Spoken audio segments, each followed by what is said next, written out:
ولودوي عبي حلمنا هالوكا جن كي جمر كابعال خان جزار السخاتس فقريت كات فلتره من البات تكال نمي جمار حسيبك أخل بالحياة بالليل الكاتقون من البات مويا خان مقيار دليخا أبز حسكا يخيت سونا فريحكا أزي حدا جنيا الكاتقون من البات أب سوشيال ميديا زخونة تحستخد زرق حسيبك كلا ولا حدا أي كاتات لنن الكاتقون بحفش هيوتك صغير صبو أجت أمي كتركب كلخا كما يزبولو السبات كم زخ قبري كلن يوم الكاتقون بدحري جنا كالق سب مالت كاباخا زي بلح كاباخا زي تمهاري كاباخا زي حاشي عدل وي كقلت زي بلو سب نتنات كحلم خصعبان كعوته لون رئيخا تخون ولدوي تمونغو خان أمونغو تم حلمهم زوج هدو سبات نزلو أنكو في اللي كقلت عدل درجات مرت زي كونس اتو أنكو في اللي صفت التحاسس سبا مخانو انت زنقرك أخي ناي التحاسس سبا في اللي معارخ نديا بهيوت ود سب في اللي كم زمص نخرد كام بار بزانتا خرد دليل لكم زعج زقرب الكازانتا ني حدا دخم حساباتو نوح زباله غزي هيوتو ندحريت زغوتوتو غنا حنت علال نخل هيوتو زقيرتو روبيل ناي زبحال من اسي زانتاي كسمو داتا تازانتا مساي صنح مخنياتو اذا زانتا مسمعخا نغزا رسخا تريو المنغدي نزل عالم كقيريو سناي مكتال قرمي غنا بالشانل حدش تهونكا سبسكرايب غبر نزا فيديو دما لايك هابا ابوتا كومنت دما ابي هاجر كوينكا نزازان تتسمع لها أبوتا خمند قدف اللي أب حانتي أب أمريكا تركب مأخلاي درجة زلوها ناي تكنولوجي تكال روبيل زبهالا ود سالسان شمونتن عامت من اسي أكياد سرح خوي نسرح نبره روبيل بدق خرق خلو صبغنا برازلو مسل مالت سدرا بيتو زم حضرلو سرع سرح كراي جزء كالوت وصايتاتن شيفن اخول اتاو نيرو ابت تكال ن10 تخلت عامتاتن كسرح كابترا سرحتنيا نما أخلاي درجة مرحنت ديبيو أوشت جن كابتو زحلمون تحت زغنة تراوي تحت هيوت كم ننبر كويني سمع نبره معلتاو نجوهنا بسرحن كوفر بتحدى جودنا مكينو زور أبتحنت بوتا مكينو عشق أبتحنت خوف مبل خوف بل نتزلو مودت أجمعت كفتح دماو عل نبره نسون 10 تخلت عامتات زاكل هيوتو أبحد درجات عقيتا خلا كابو بعد مزنو سوناي MBA دقر زلوهم مسارحتو نابزل على درجة خليون سرح خغيرو نير نبره كند فرقو تمكرو زلو مسارحتو كاب تقوصير كام مسرح وصيم نمناي جزا رسوم تكالاتكم مسرتو كلو عزب نبره روبيل زنايب كبابي اذو نبور سبات لوط هيوت كم زلو خوينو ناي عوتا تاريخ وي تمكرو خنبب كسمع خلو دما اوشت انزا سمع نبره مخنياتو نسون ولا كو بسنك دخم تحساسبو اب تكبار ايو علمبر حلم نبورو ام مسارح طربيزو زحاو دبتر بناي نقد حسابات ناي مخر قلقلوت زهب تكال زخون ودو بلاناتن نعمتات زقعبوتم استراتيجيتاتن زملا نبره ازوم اب دكتور استصحف حسابات كسرح زخولون يوتو قيرو زخولون نبرو جناخه سقمت خوسر مزحاسب حدا دمص وشت خوينو جيناي تدالخان اخول ገንዘብ ይብልካን انت فشلكاخه مسعوتات سبات كتوادادر تحسب نسخه منيخه اتزحسكايو وحسنتن مچئتن سراحه حسكا صنح بلو نبره سبيتو ونحا حليفة روبيل سلمنتاي نتزوصه ناي دكتوريت بوتا زي تملكت الى تحتو نبرت نسو دما اخول بقعات زلنا يمسلنن نساتهم ناي MBA دغري زلوم كباي بعد مسنو سوي زياده نزنطف سبات يوم زدليو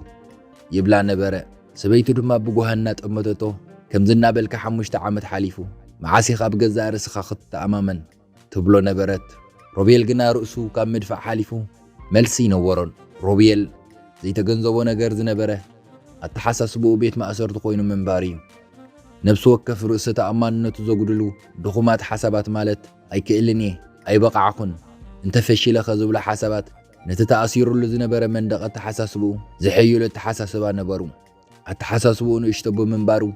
هيوتو نشتقوينا تريفا نبرت روبيل زخونتات الزخي تجنزبو نعمتات كالسأله حد حمس دحرق أترقنا كل تغيره ناي تتكال وانا كياد السرح كلهم سرحتنياتات زترخبو لأخيبا مسوعه حدش دايركترنا دانيال مخانخ نقركم كلخو كاوشت اي دستا سمعني إلو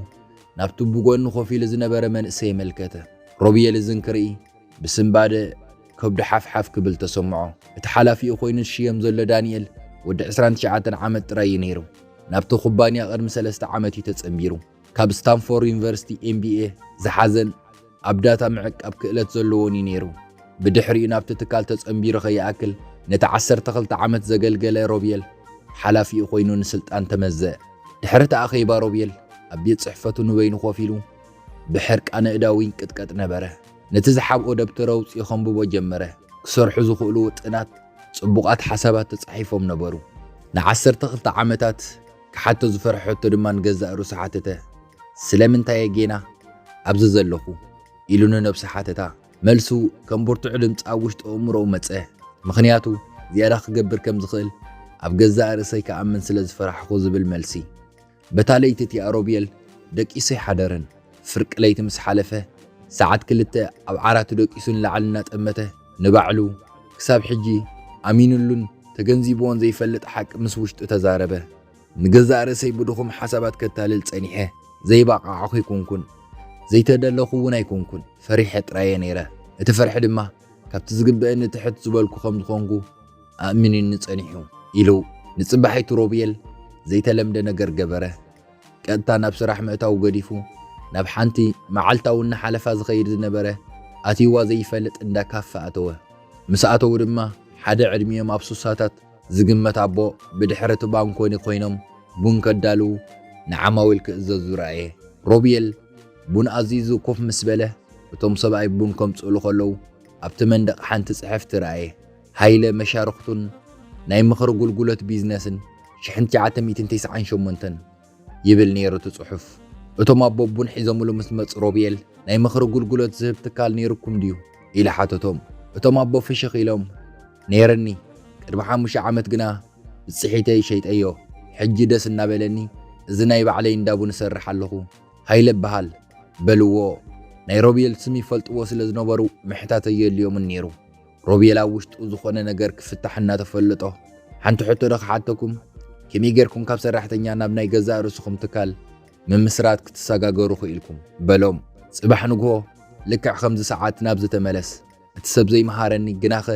ክመሃሮ ዝነበረኒ ነገር ክነግረካ የበልዎ ሮቤል እናተጠራጠረ ስለምንታይ ኢኹም ክትሕግዙኒ ደልይኹም ግን ኣይተረዳእንን እኮ በሎም ኣቶ ሃይለ ብለዋት እንተወሓደ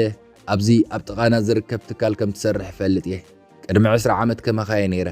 ኣብ ማእኸላይ ደረጃ መርሕነት ተሓፂረ ብሕልመይን ብድኹመት ተሓሳስባይን ተዋሒጠ ነይረ ሓደ ብህይወተይ ዘጋጠመ ብድሆ ግና ኣተሓሳስባይ ቀይሩ ህይወተይ የድሕንዎ ነይሩ ሕጂ ድማ ኣነ እውን ድኹመት ተሓሳስቦኦም ንምቕያር ንተዳለዉ ሰባት ተመሳሳሊ እገብር ኣለኹ በልዎ ንጽባሒቱ ንግሆ ሰዓት 6 ሮቤል ናብቲ እንዳቡን መጸ ኣቶ ሃይለ ከም ዝመጽእ ርግጸኛ ኮይኖም ድሮ ክልተውን ዳልዮም ይጽበይዎ ነበሩ ፊት ንፊት ድሕሪ ኮፍ ምባሎም ንገረኒ ኢሎም ጀመሩ ነቲ ሕልምኻ ከይትግህዶ ነቲ ትደልዮ ነገር ከይትስዕብ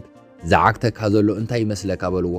ሮቤል ነዊሕ ድሕሪ ምስትንፋስ ብዛዕባቶም ክሰርሕ ዘይኽእሉ ንሓሳባት ማለተይ ዕድመይ ካብ ንእስነተይ ከም ዝሓለፈ እኹል ምትእስሳር ከም ዘይብለይ እኹል ርእሰ ተኣማንነት ከም ዘይብለይ ጥራይ እየ ዝሓስብ ብተወሳኺ እውን ብዛዕባ ውድቀት ብዛዕባ ገንዘብ ምኽሳር ብዛዕባ ከም ዓሻ ከይቁፀር ጥራይ እየ ዝሓስብ በሎም ኣቶ ሃይለ ርእሶም እናነቕነቑ እዚ ሓሳባት እዚ ስጉምቲ ከም ትወስድ ዝገብረካ ወይስ ከይትወስድ ዝገብረካ በልዎ ስጉምቲ ከም ዘይወስድ ኢሉ ኣመነሉ ኣቶ ሃይለ ድማ ልክዕ ኢልካ በልዎ ሽዑ ተንሲኦም ወረቐትን እርሳስን ሒዞም ምስ ተመልሱ ሕጂ ሓደ ነገር ከርእየከ ኢሎም ኣብ ወረቐት ክልተ ግራብ ሰኣሉ እዘን ኣግራብ ረኣየን ካብ ሓደ ዓይነት ዘርኢ ኣብ ሓደ ዓይነት መሬት ሓደ ዓይነት ብርሃን ሓደ ዓይነት ፀሓይ ሓደ ዓይነት ማይ እናረኸባ ከም ዝዓበያ ድማ ሕሰብ ግና ኸፍልልየ እንተዓዘብ እቲ ሓንቲ ኦም ዓባይ ጠንካራ ዓሚቕ ሱር ዘለዋ እያ እታ ካልአይቲ ግና ንእሽቶን ድኽምትን እያ ዘላ ፍልልዩ እንታይ ይመስለካ ኢሎም ሓተትዎ ሮቤል ቅልጥፍ ኢሉ ፍልልዩ ደኣ እሞ እቲ ሱር ክኸውን ዝኽእል ኢሉ መለሰ ልክዕ መሊስካ እቲ ፍልልይ ኣብ ሱር እዩ ኢሎም ኣቶ ሃይለ ናብቲ ሓፃርኦም ብፒሮኦም እናመልከቱ እታ ንእሽቶ ገረብ ሱራ ንእሽቶ እዩ ዘሎ ምኽንያቱ ኣእማን እንተሃለዉኸ እንተጸጊምንኸ እንተፈሺለኸ ኢላ ሓሲባ ናብ መዓምቕ ወሬት ክትወርድ ስለ ዝፈርሐት ስለዚ ኣብቲ ላዕለዋይ ክፋል መሬት ጥራይ ተሪፋ ሱር ስለ ዝደኸመ ድማ ንሳ እውን ድኽምቲ ዕብየት ዘይብላ ኮይና በልዎ ቀፂሎም ኣቶ ሃይለ ናብቲ ዓባይ ኦም እናመልከቱ እዚኣ ግን ፍልይ ዝበለት ተሓሳስባ ነበራ ኣእማን ሰንጢቓ ሓለፈት ዋላ እኳ እንተጸገማ ናብ መዓምቕ ወረደት ሱራ ስለ ዝሓየለ ድማ ኩሉቲ ኣብ ላዕሊ ዘሎ ነገር ሓያል ኮነ መሲልካ እንታይ ኣምፂኻ እንተ ደኣ ኢልካኒ ኣተሓሳስባኻ ሱርካ እዩ ድኹም ኣተሓሳስባ ድኹም ሱሩ ይፈጥር ድኹም ሱር ድማ ድኹም ህይወት ይፈጥር በአንጻሩ ሓያል ኣተሓሳስባ ሓያል ሱር ይፈጥር ሓያል ሱር ድማ ሓያል ህይወት ይፈጥር ኢሎም ዘረብኦም ደው ኣቢሎም ጠመትዎ ሮቤል ይርድኦኹም ዘሎ ንምግላጽ ርእሱ ነቕነቐ ኣተሃይለ ቀጺሎም ኣብ ሰለስተ ትካላት ተቖጺረ ድሕሪ ምስራሒ ዝተመሃርክዎ ነገር እዚ እዩ እቲ ናይ ደገ ጭቡጥ ኩነታትካ ኩሉ ግዜ ናይቲ ናይ ውሽጢ ኣተሓሳስባኻ ነጸብራቕ እዩ ኢሎም ኣብቲ ወረቐት ከምዚ ኢሎም ጸሓፉ ድኹም ኣተሓሳስባ ዝበሃሉ ኣይክእልን እየ ኣይተዳለኹን እንተፈሽለኸ ዝብሉ ክኾኑ ከለዉ ከምዚኣቶም ዝበሉ ድኹማት ኣተሓሳስባ ከምዚ ኸማይ ዝበሉ ዕዉታት ሰባት ፈጺሞም ኣይሓስብዎምን ምኽንያቱ ውፅኢቶም ስግኣት ካብ ዘለኻዮ ዘይምንቅስቓስ ለውጢ ዘይብሉ ዕጋበት ዘይብሉ ህይወት ምንባር ጥራይ እዩ ሓያላት ኣተሓሳስባ ዝበሃሉ ድማ ክመሃር እኽእል እየ ክጅምርን ክመሓይሽን እኽእል እየ እንተተዓዊትኸ ዝብሉን ክኾኑ ከምዚ ኸማይ ዝበሉ ዕዉታት ሰባት ዝሓስብዎም እዮም ውፅኢቶም ድማ ውሳነ ስጉምቲ ሓድሽ ህይወት ምጅማር እዩ ኢሎም ኣተሃይለ ንሮቤል ናይ 9 መዓልታት ቡድሆ ሃብዎ ኣብ ኣተሓሳስባኻ ዓብዪ ለውጢ ንኽትገብር ንዝመፁ 9 መዓልታት ቡድሆ ክህበካ ድኹም ሓሳብ ክትሓስብ ክትጅምር ከለኻ ጌና ኣብቲ ሓሳብ ነዊሕ ግዜ ከይረዓምካሉ ንሓሳብካ ደው ኣቡሎ ምቁራፅ ጥራይ ዘይኮነስ ብኻልእ ሓያል ሓሳባት ምትካእ ድማ ተምሃር ድሕሪኡ ድማ በቲ ሓያል ሓሳብ ተመርኪስካ ሓንቲ ንእሽቶ ስጉምቲ ውሰድ በልዎ ሮቤል ኣብ ውሽጡ ለውጢ ተሰምዖ እሺ ክገብሮ የበሎም እንድሕር ለውጢ ኣምፂኡ ኣብዛ እንዳቡን ድሕሪ 9 መዓልታት ክራኸቡ ተቋፂሮም ተፈላለዩ ሮቤል ንጽባሒቱ ትብድሆ ጀመሮ እታ ቀዳመይቲ ሰሙን ኣዝያ ከባድ ነበረት ክንደይ ዝኣኽሉ ተስፋ ዘቑርፅ ሓሳባት ከም ዝሓስብ ምስ ተገንዘበ ኣዝዩ ብገዛእ ርእሱ ሰንበደ ኣብ ሰዓት ብኣማኢታት ዝቝፀሩ ድኹማት ሓሳባት ይሓስብ ነበረ ኣብ ናይ ስርሖ ምስ ተገብረ ኣኼባ ድማ ኣብዛ ኣኼባ ክዛረብ ኣይክእልን እየ ዝብል ድኹም ሓሳባትን ክመጾ ንገዛእ ርእሱ ደው በል ኢሉ ሰባት ክሰምዕዎ ዝግባእ ጽቡቕ ሓሳባት ኣለኒ ብዝብል ሓያል ሓሳባት ይትክኦ ነበረ ኣብታ ኣኼባ ድማ ደፊሩ ብርእሰ ተኣማንነት ሓሳቡ ገልጽ ነበረ ነዚ ፕሮጀክት ብቑዕ ኣይኮንኩን ዝብል ድኹም ሓሳባትን ክመጾ ሕጂ እውን ንገዛእ ርእሱ ደው በል ኢሉ ዝፈልጦ ክፍትን እየ ዘይፈልጦ ድማ ክምሃረ ክእል እየ ኢሉ ብሓያል ሓሳባት ይትክኦ ነበረ ኣብቲ ፕሮጀክት ንምስታፍ ድማ ፍቓደኛ ኾነ ኣብ ካልአይቲ ሰሙን እቶም ሓያላት ሓሳባት ካብ ድኹማት ሓሳባት ቀልጢፎም ናብ እምርኡ ክመጹ ጀመሩ ሮቤል ን3 ዓመት ክጅምሮ ዘይደፈረ ናይ ኦንላይን ትምህርቲ ጀመረ ናይ ንግዲ ውጥን ክጽሕፍ ነቲ ንግዲ ንምጅማር ዝኸውን ገንዘብ ክቁጥብን ጀመረ መሳርሕቱ ሮቤል ተቐይርካ ኣለኻ ብገዛእ ርእስኻ ክትተኣማመን ጀመርካ ብልዎ ነበሩ ኣብ መበል ሻውዓይ ሰሙን ቡድሆ ኣጋጠሞ ናይ ሰበይቱ መኪና ስለ ዝተባላሸወት ናብ ጋራጅ ኣትያ ንምጽጋና $2,000 ኣድለየ እዚ $2,000 እዚ መጠንቲ ንግዲ ክጅምረሉ ዘቐመጦ ገንዘብ ነበረ ሮቤል ኣብ ክልተ ሓሳባት ተቐርቀረ እቲ ናይ ቀደም ሮቤል እግዚኣብሔር ንግዲ ከይጅምር ይነግረኒ ኣሎ በለ እቲ ሓድሽ ሮቤል ግና እዚ ፈተና እዩ መኪና ሰበይተይ ክጽግን እኽእል እየ ስራሐይ ንምጅማር እውን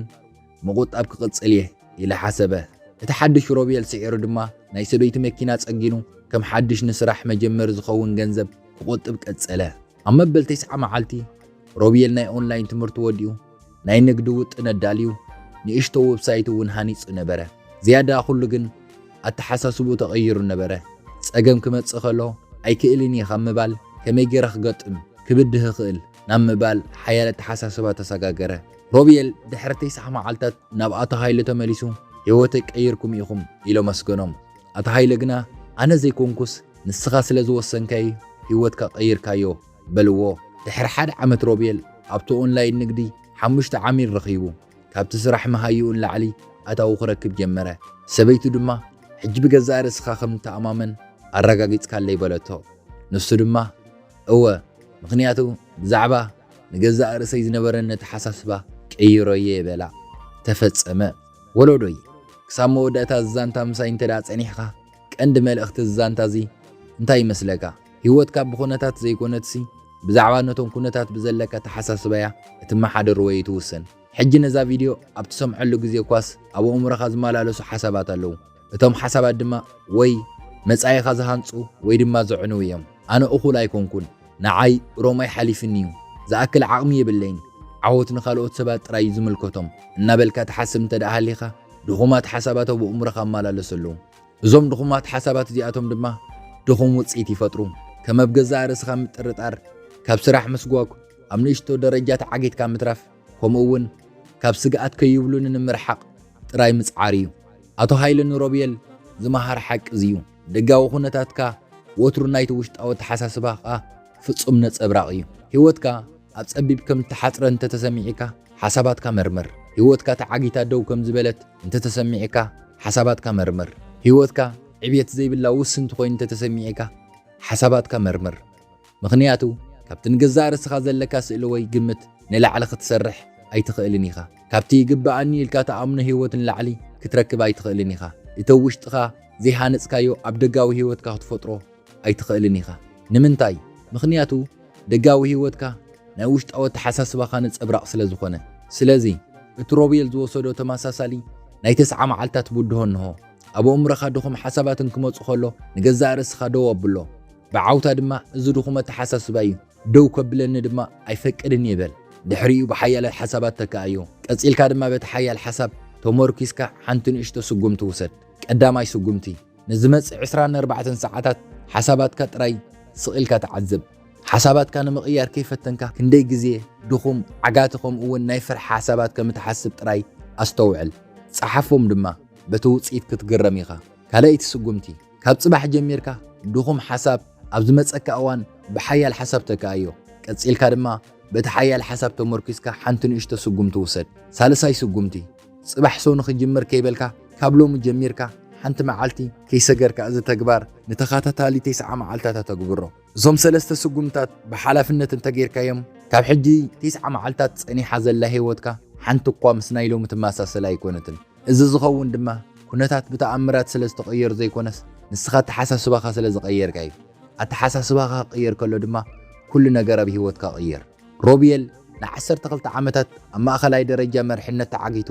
እናሰርሐ ዓበይቲ ሕልምታት ግን ድኹም ኣተሓሳስባታት ሒዙ ህይወቱ ደው ኢሉ ነይሩ ግና ድሕሪ ናይ 9 መዓልታት ቡድሆ ኣተሓሳስብኡ ስለ ዝተቐየረ ህይወቱ ቅይር ክኢሉ ወለዶይ ንስኻ እውን እዚ ቪድዮ ትከታተል እንተደኣ ሃሊኻ ንቕሓትን ግንዛበን ኣለካ እዩ ፍልጠት ክትረክብ እውን ትኽእል ኢኻ ማለት እዩ ስለዚ ህይወትካ ናይ ምቕያር ዓቕሚ ኣለካ እቲ ሕቶ ግና እዚ ፍልጠትካን ንቕሓትካን ክትጥቀመሉ ዲኻ ወይስ ነቶ ኣልታዊ ሓሳባት እናሓሰብካ ስለምንታይ ህይወተይ ዘይተቐየረ ኢልካ ክትግረም ክትነብር ኢኻ ኣተሓሳስባኻ ከም ብሓድሽ እንደገና ክትሃንጽ ድሉው እንተደኣ ኮይንካ ሕጂ ኣረጋግጸለይ ነዛ ቪድዮ እዚኣ ላይክ ብምግባር ነቲ ናይ 9 መዓልታት ቡድሆ ዘለካ ተወፋይነት ኣርእያ ድሕሪኡ ድማ ካብ ሎሚ ጀሚሩ ድኹም ኣተሓሳስባይ ብሓያል ኣተሓሳስባ ትክኡ ኣለኹ ኢልካ ቦታኹም እንጽሓፈለይ ነዛ ቪድዮ እዚኣ ነቲ ዓቕሚ ስኢኑ ዘይኮነስ ንእሽቶ ስለ ዝሓስብ ጥራይ ተዓጊቱ ዘሎ ዓርክኻ ወይ ሰብካ ወይ መቕረብካ ሸርበለሉ ነቲ ሮቤል ዝተምሃሮ ትምህርቲ ዘክር ድኹም ኣተሓሳስባ ድኹም ሱር ይፈጥር ድኹም ሱር ድማ ድኹም ህይወት ይፈጥር ሓያል ኣተሓሳስባ ሓያል ሱር ይፈጥር ሓያል ሱር ድማ ዘደንቕ ፍሉይ ህይወት ይፈጥር ናይ ሎማ ሓሳባትካ ናይ ጽባሕ ህይወትካ ይሃንጹ ኣለዉ ብጥንቃቐ ምረጾም እቲ መስትያት ይጽበየካ ኣሎ እንታይ ከንጸባርቕ እዩ ድማ ናትካ ውሳነ እዩ ወለዶይ በቲ ልበቲ ግን መጻኢኻ ናይ ምቕያር ሓይሊ ኣለካ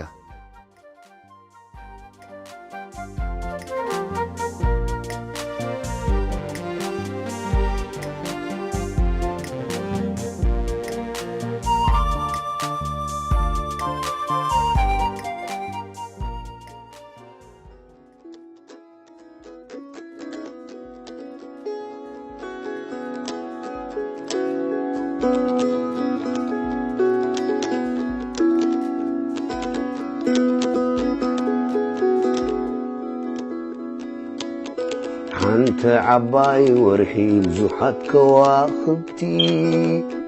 ጽረናይ ጸላም መብራት ናይ ለይቲ ሽፋን ዓይኒ ቐንጢጦም ዝውግዱን ጸልማት ወርሕን ከዋኽብትን ናይ ጠፈር ፍጡራት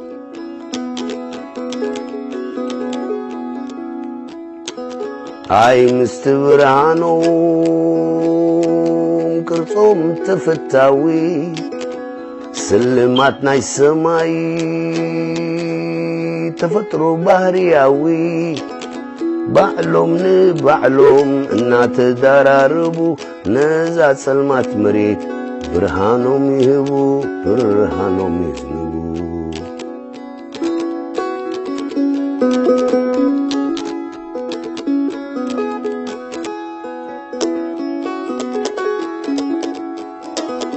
حدا جزيت سلام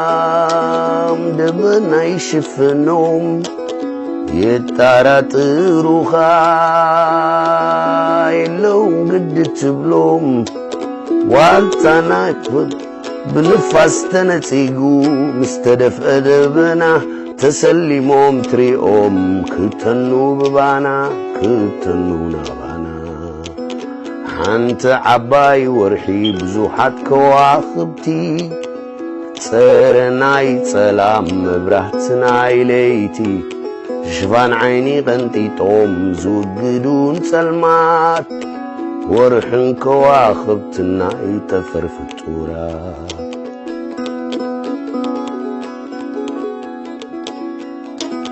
ورحن كواخبتن فرحتناي سورا نايزا زبادمت مريت متشوتي إريترا والتاناي حفاش قمجاوين تقالستي منشناي برهانا نصوم يوم كواخبتي نصوم يوم توم براتي والتاناي حفاش قمجاوين تقالستي منشناي برهانا نصوم يوم كواخبتي نصوم يوم توم براتي